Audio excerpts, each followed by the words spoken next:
All right, so sometime later in '89, I believe, maybe late '89, we'll say, could have been early '90, not 100% sure. Someone had gotten me a used copy of Release from Agony, and this is the copy right here. And didn't have a lot of records because I never had a great record player growing up. I mean, I didn't even have my own. It was like a shared one in the house, and it was pretty terrible. So, I was always just buying cassettes for the most part, but once in a while, I'd get a record from somewhere. Not too many, though. So, that was my first listen, was Release from Agony on vinyl. And this one has a lot of great songs, Beyond Eternity, and goes into the title track, Release from Agony, a great song. And like I said, Unconscious Ruins, Dissatisfied Existence, which Run Lie Without Sense, are songs I really like. And Our Oppression, Sign of Fear, Incriminated, you know, it's a really good record, I think.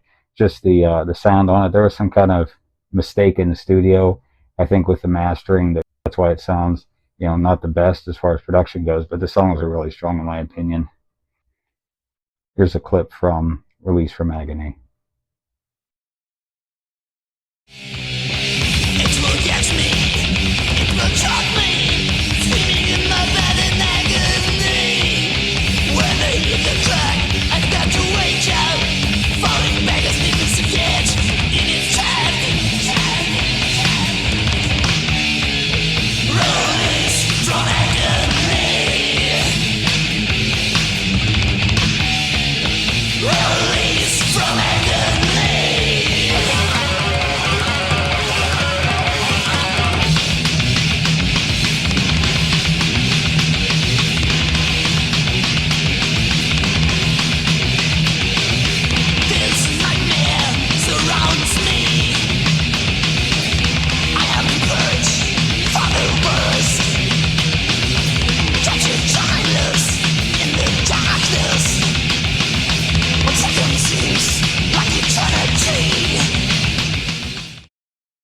So unfortunately, in 1989, I remember seeing an article in a magazine, don't remember the magazine, but stating that Schmier was out of destruction.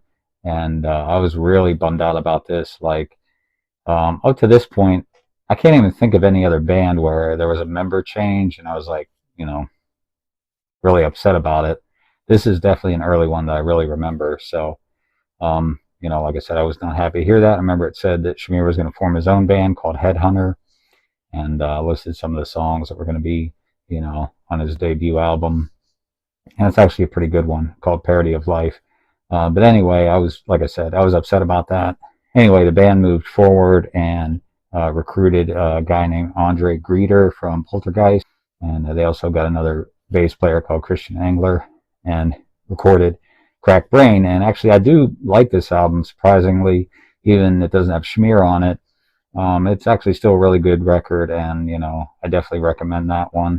All right, then, so later in 90, or maybe even into 91, I still haven't heard or gotten a copy of Sentence of Death, the first release from Destruction in 1984, the EP I'm talking about. And eventually ended up meeting some other people and found out one of them had, Sentence of Death, and asked them to make me a copy, and they did. And I was just like, what a great release. This is one of my favorite EPs of all time. Here's the CD booklet cover. And, the intro, Total Disaster, such a classic. Black Mass, Mad Butcher, Satan's Vengeance, Devil Soldiers. Just the whole release for me, I think, is great. It's a bit primitive sounding, not the greatest production, but I think it's really, really good. And I've always been a little bit upset every time Destruction, re-records Total Disaster or plays it live. They never duplicate the solo, and it's one of my favorite solos on Total Disaster. So anyway, here's a clip of Satan's Vengeance.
All right, so I get all the '80s releases, and I have Cracked Brain and Destructions. Moving on without Schmier or Andre. So going into 1997, of course, there's really, in my opinion, nothing happening with Destruction. Because without Schmier, it's not Destruction for me at this point. I hadn't gotten any of the albums on CD, basically just had the cassettes and then a couple of vinyls. And here in 1997, finally, I think it was at a convention of some sort with cover bands. And there was a vendor, and I found Destruction, Sentence of Death, and Infernal Overkill, two on one CD. And I was like, really, really happy about that one. Finally have this on CD. Both releases. All I had was a cassette of Infernal Overkill, the original, and then a copy of Sentence of Death on a blank cassette. So eventually I got all of them on CD.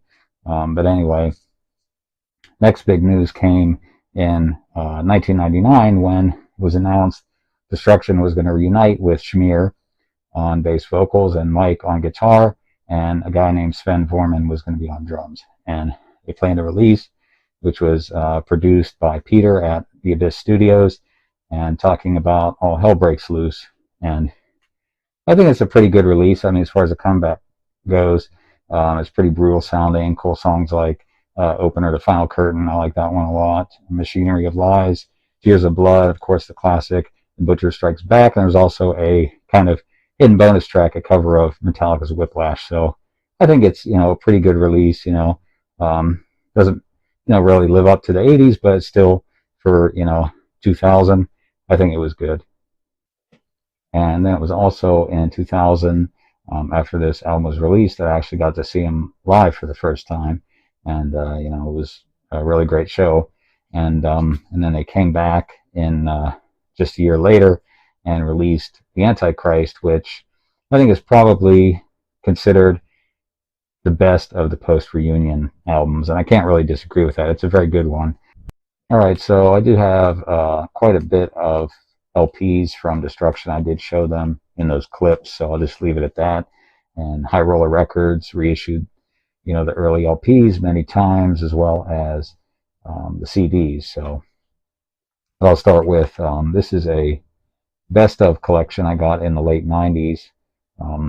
It's got everything up to Cracked Brain on here, and it's a pretty good release. And I'd actually gotten this one, if I'm not mistaken, before I even got Infernal Overkill and Sentence of Death together on CD.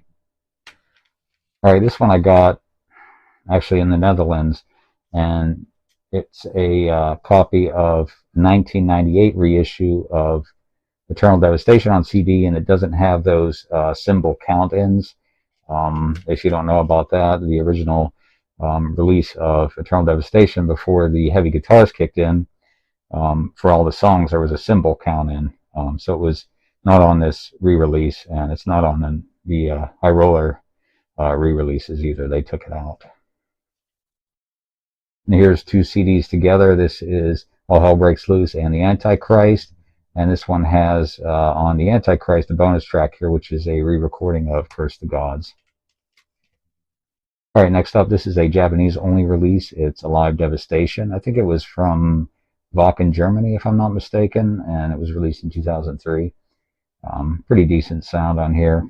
There was a mistake towards the end of the show. The power went out, I think, but they actually left it in on the CD, so you can hear them, stopping and starting again. All right, next up is a DVD, Live Discharge, and it's got music videos and history of the band, and it's a pretty good DVD. All right, next one is a DVD called A Savage Symphony, and this one has a history of the band, as well as a pretty special show from Wacken where they bring back a bunch of ex-members, and like Ollie and Tommy and Harry are on here, and Sven Vorman, because he wasn't playing drums with them by this release. So they had Mark Rain. But anyway, it's a really cool show. So all right, that's pretty much it for this one. So thanks for watching, and I'll see you in the next one.